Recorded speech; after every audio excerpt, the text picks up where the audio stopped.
Hello everybody, this is GeneralJannis, and today a special edition, vacation Boomhammer edition of GeneralJannis Chaos Tactics from the lovely island of Cyprus. The whole Mediterranean this week is really hot, around 40 degrees centigrade, or I think it's 100 Fahrenheit, so I have to be inside in the very hot hours.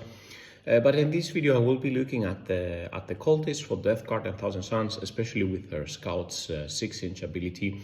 Quite interesting possibilities that we otherwise don't have in those indexes. So with no further ado, let's get started. So starting off looking at the Death Guard Cultists datasheet, we have a 6-inch move, we have a toughness of 3, a 6+ save, 1 wound, 7 leadership, and objective control 1. Nothing fancy here, and with a 6+ save only, no feel no pains or anything like that. They are very non-durable, they're very fragile, so you should keep them out of harm's way. If they are taking fire, then yeah, you would expect them to see them dying. Their weapon is the Cultist firearm, nothing special, 1 shot, 24-inch with strength 3, AP 0, damage 1.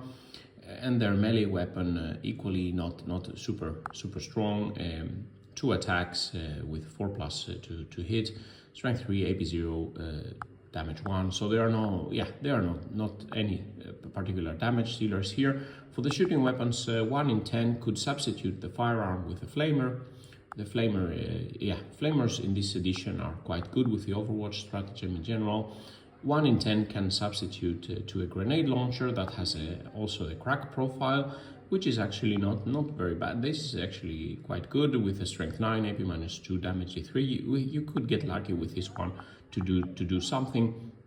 And then 1 in 10 could substitute to a heavy stubber. This is a rapid fire 3 weapon, so at 36-inch you have 3 shots, at 18-inch you have 6 shots, with strength 4, AP 0, damage 1.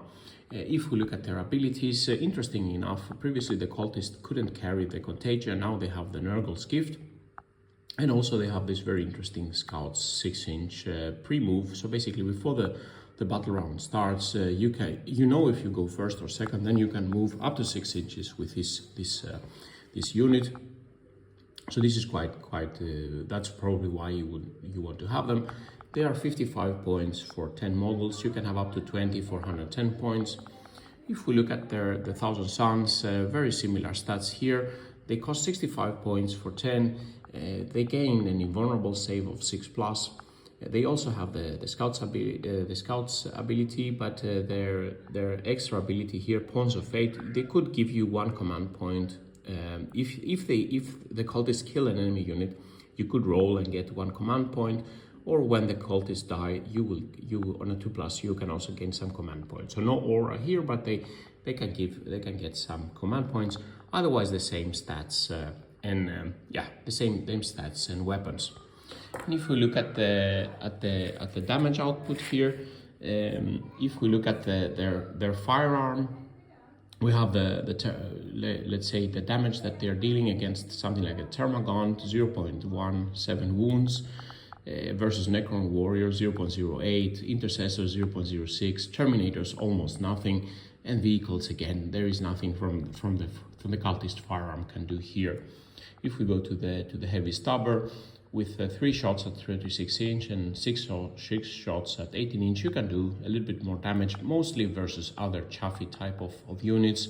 Let's say 0.67 wounds here. At 18-inch we can kill a Termagant. Almost kill a Necro Warrior, a little bit of wounds on an Intercessor, but again, fading off, and of course there are no anti-vehicle weapons. With a Flamer, it doesn't have the anti-infantry keyword, but we can do something against 1.5 Termagant dead with a Flamer at 12 inches, almost 1 Necron Warrior killed, half a wound on an Intercessor, but not so much against the Terminators with their 2+ save. And then on vehicles again with wounding on 6s, very difficult to do anything here. With the grenade launcher we have the frag profile here, and below here we have the crack profile. So half a Termagant here. The crack can do a little bit, 0.2, 0.3 wounds against vehicles, but again you have to be a bit lucky with this 1 shot. And in melee with the 2 attacks each, they can do a little bit again versus chaff infantry. And here at the bottom, I have calculated a 10-man squad with all the special weapons, how many wounds it would be doing. At 12-inch shooting, 4.5 wounds against thermagants, 2.6 wounds against the very tough to remove Necron warriors, almost 1 killed intercessor by a 10-man squad of cultists, 1 wound on a terminator, and very little against vehicles. In melee, they can do a little bit versus chaffy infantry, etc. And if we look at their durability, as I said, especially the death card cultists with a 6+ save, basically a bolter from intercessors with AP -1 leaves them no save. 10 intercessors that remain stationary would wipe out the whole squad.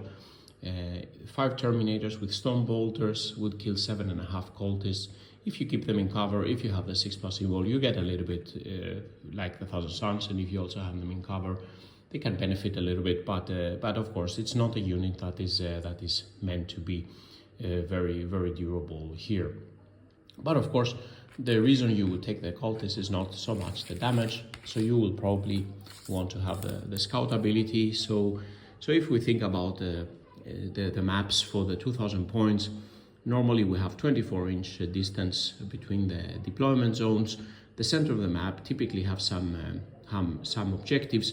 If you have a cultist deployed on the line, if you go first, you can use your 6-inch pre-scout move to move up closer. Then you can move 6 inches again. You have covered 12 inches in your first turn.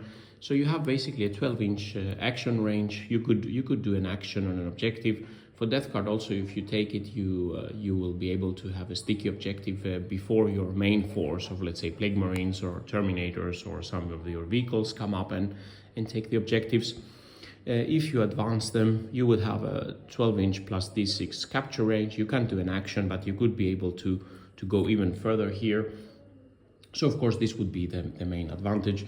Of course, if you deploy them a bit smartly, and if you don't get the first turn, if there is some ruin you can hide inside, you can deploy them aggressively, but you have an option to fall back. Ideally, if you could deploy them so that you can fall forward into some ruin, that would be quite interesting. And in Aidan's list, he had I think 3 units of 10 55-point cultists to be able to go forward, take objectives, score some primaries, do some actions, and screen a little bit before the main force of his Plagueburst Crawlers and Mortarion and what have you could carry the day. And for Thousand Suns, again, you have the Umbralefic Crystal to go quickly, but otherwise this is also one of the pre-scout move doesn't exist so easily for the other armies. And finally, also if you put 10-man cultists on inside a Rhino, this would also get the scout 6-inch, I would assume, ability. You can't have other units inside the Rhino, then they will not be able to have the scout. But in this case, you could even move further. So you have the 6-inch, and then you would have the Rhinos move, and then you could disembark, and then that could be you could reach even further. But if you have the Rhino, it's of course much more expensive than the 55 points. So this basically concludes the video. Quite interesting now with the scout rules for the cultists. Let me know what you think. And 1 week more for vacation before I'm back to normal times here. So with no further ado, this concludes the video. Stay safe out there, stay hydrated in the summer heat, and bye bye.